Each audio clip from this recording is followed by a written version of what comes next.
Okay, hi. Nice to meet you. Okay, thank you. Good morning. I'm going to be the exception this morning. You may have guessed, my Portuguese is tiny. But I love your country and everything about it. I love the beaches, I love the football, I love the music, but I'm afraid I don't speak any of your language. So if you'll forgive me, I'll do this in English. So my presentation rather continues from Susanna's, some of the themes that she started with. I'd like to show you some practical examples. I'm not a market researcher. My background is more in marketing. But I've built a business over the last 10 years that helps organizations become more customer-centric.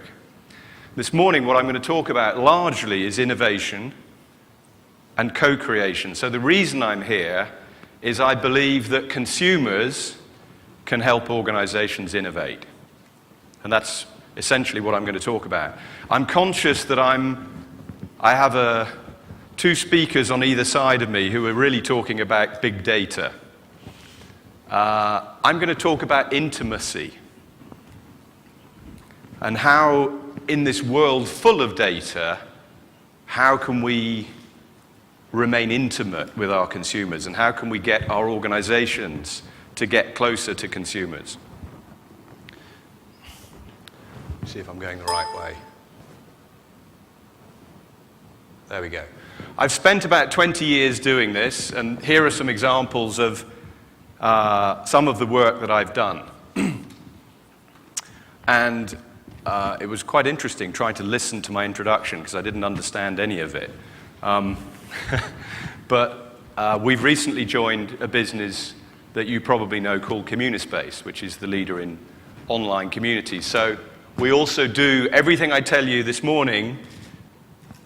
We do offline and online. So I was very pleased to hear Susanna say there is no line. And we don't believe there's a line either. So the things I'm going to cover is, first of all, why is inspiring the future so difficult? What makes it so difficult for us? What are the barriers to prevent us from doing this? And secondly, I'm going to try and give you some examples, some practical examples of how we do this. So it's easy, isn't it? We've all got some creative genius at the top of our organization because traditionally we have thought that great ideas come from individuals, from people who are just brilliant. And do we all have CEOs like this?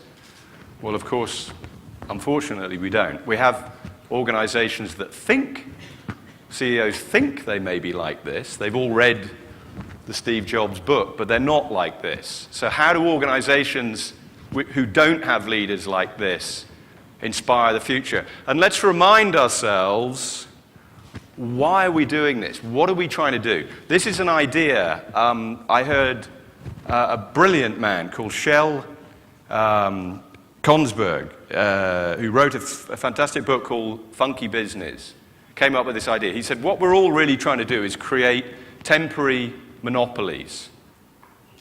So we use this word, positioning, sustainable advantage, competitive advantage. Actually, what we're trying to do is create a temporary monopoly. The iPad and iTunes was a brilliant example of this. So all of our clients are trying to create some type of temporary monopoly. But it's really difficult to do. Yeah, so how do you build a temporary monopoly when shelves look like this? It's pretty impossible. It's what I call, and most clients call, commodity hell. And you probably either have clients who are facing this every day, or if you're clients, you're facing this sort of thing every day. So how do you build a temporary monopoly in a world like this?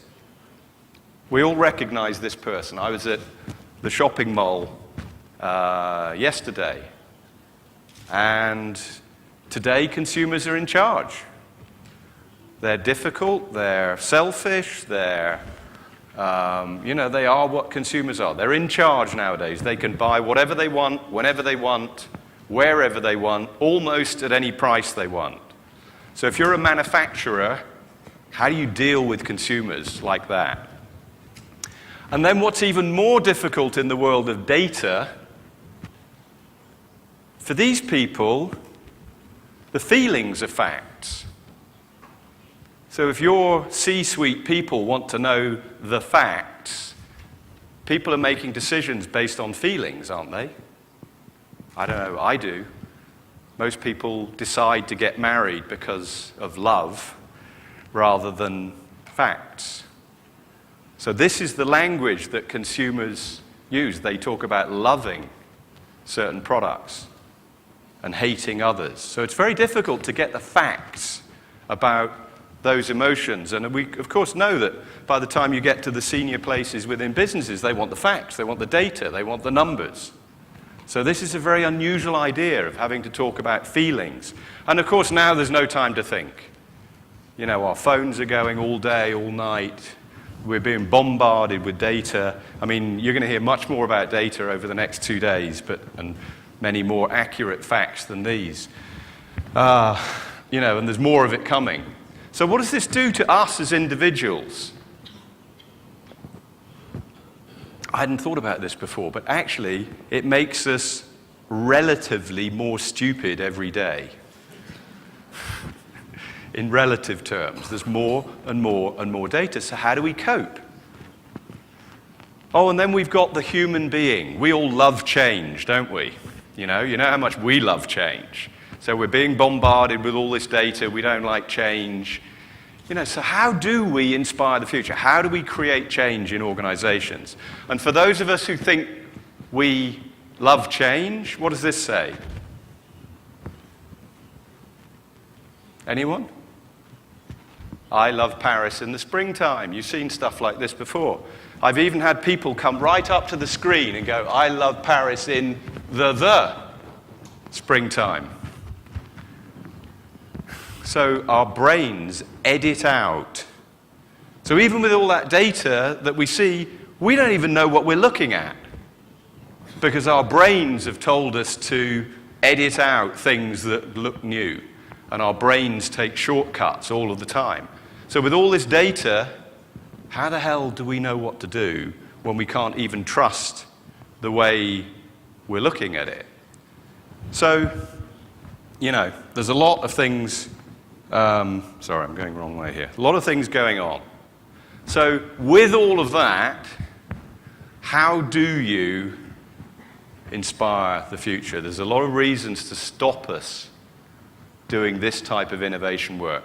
But I believe there's a really, really simple answer. And that's it.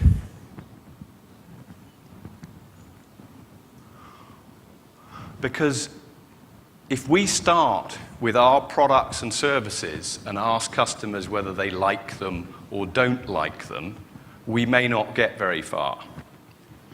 But if we start with what's valuable in their lives, how can we create value in their lives? Nothing to do with our products and services, but what's happening in their lives, where there are some opportunities that as service providers or manufacturers, we might be able to invent some things together, then we can begin to think rather differently. So what we have to do in order to do this sort of work is we have to find where people keep their dreams. So how do you do that through traditional market research work? How do you find where people keep their dreams? And that's what I just want to briefly talk on. So the first step is creating relationships. So this sort of work I've been doing for the last 20 years is the opposite of traditional market research. So the thing that struck me is that when we used to do focus groups, you remember those things? Yeah? That we used to do an hour and a half with about 8 people, and just when we were getting to know them, we'd throw them out and bring another 8 people in. And then we'd throw them out and we'd bring another 8 people in. And I used to think, why are we doing that? Because we were really going somewhere with those last 8 people who were starting to share some things that really mattered. Where do you think this is? Can anyone tell me what this is? A guess? What do you think it is? Any guesses? Huh? Hotel? Yeah, could be. Shopping center? Office block? It's a hospital. It's a hospital in Detroit, the Henry Ford Hospital. West Bloomfield, I believe it's called. So I met the CEO of this hospital, and I said to him, how did you create a hospital that has a fantastic restaurant, that's got a market garden now for kids to come along to, that looks like this? He said, I didn't use traditional research. I went and spoke to community members. He said, I went out into the community. He used to be at Ritz-Carlton, which is why it has a little bit of a hospitality field. So he said, I went and spoke to all of the communities, the Armenian communities, the black communities, the Jewish communities, and I found out what was important to them in their lives. And he said they wanted a wellness center. So he built a wellness center, and it's fantastically successful, but it took courage. It took courage from him, but it also took an understanding and a relationship between him and his community. So, as he said, I went and broke bread with all the communities. He took food to people, and he spent evenings with them. And this is what he discovered, and that's what he built, and it's been hugely successful. Second principle about this sort of work, you have to ask a very big question. Because as human beings, we're all interested in the big questions in life. You cannot ask consumers and get their involvement and their passion, and you can't find where their dreams live if you say, would you like a blue one or a red one? Or do you like this pack design or this pack? Evaluation doesn't work. This is the opposite. This is asking people to share where their passions are. So I was involved, in fact, I slept in one of these coming from London. Now, British Airways wanted to know what the new Club World seat should look like. And I said to them, well, why don't we actually find out what people want when they fly? And of course, what happened is people said, well, I'd like a bed, please. I don't want a seat. And the executives kept coming to these sessions, and they kept coming, and they said, we can't do this, we can't do this, we can't do this. And the more people they heard, I'd like a bed, because you have them in first class, I want them in business class, they started saying, okay, this is really, really scary, because this breaks the paradigm. This is really scary. They spent more money trying to stop the program than they did putting the program forward. So it's very scary, but the senior executives all came along, and they heard more people say, I want to sleep, than anything else. So they said, we better do it before Virgin, American, or anyone else does it. So they did it, and it changed the industry. Listening for possibility. This is my third principle. So I don't know about you, but I walk home sometimes, and I walk through the door, and my wife says, you're late again, the kids didn't see you, blah, blah, blah. You know, why are you late? And I'm going, well, I'm out there trying to earn money, and blah, blah. And I start saying, yes, but, yes, but, yes, but. That minute, you know the story. It all goes wrong. You know, it's just over. Actually, when I listen for possibility, what she's trying to tell me is, I love you, the kids love you, they want to spend more time with you. And then I go, oh, okay, I get it. So I'm listening to the positives in what people are telling us rather than the negatives. Here was an example. So this is an African conservation business called Conservation Corporation of Africa. They didn't know whether they were in the conservation business or the luxury business. So we spent some days with their customers. If you listen to what they all said at the beginning of these sessions, they were all interested in this stuff. Change the world, they were talking with their heads, not their hearts. In the afternoon, we asked them to build the business of the future. And we gave them options. There was an eco-tourism business, there was a romantic business, there was a luxury business. Where do you think they all went? They went there. They wanted a luxury business. So one has to be very careful when listening, whether you're listening to what people's heads are saying or what people's hearts are saying. Fourth principle, invent together. I don't know about you, but I thought the Beatles were better together than they were separate. Yeah? So we're great believers in collaborative creativity, and we believe people working together can be extremely creative. Here's an example. Luxury 5-star hotel brand. Management's view of the future. Okay? Invent the future for this particular brand. Well, they were here. Oh yeah, we're going to create a private jet brand. We're going to have, we're going to move into the cruise business, etc., etc. Okay, we did that work with the management. We then went to their customers. Free wireless, please.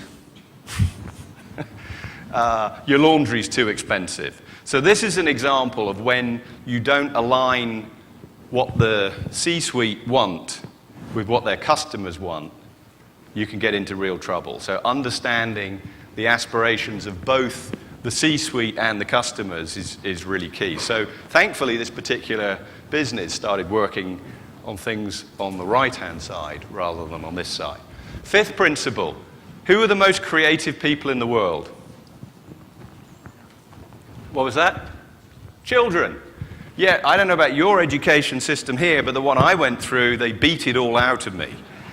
Creativity, no, you don't want to do that. That's where we keep our dreams. It's how we innovate together. And I just wanted to show you one last example of British Airways, who we're working again now with to invent the future. It's online and offline, no line. But I just wanted to show you a little very short clip of film about how we're taking their senior executives and their staff and their customers to invent the future. So this is live work. It happened around the world over the last couple of months.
Some of those people up there are board directors of British Airways.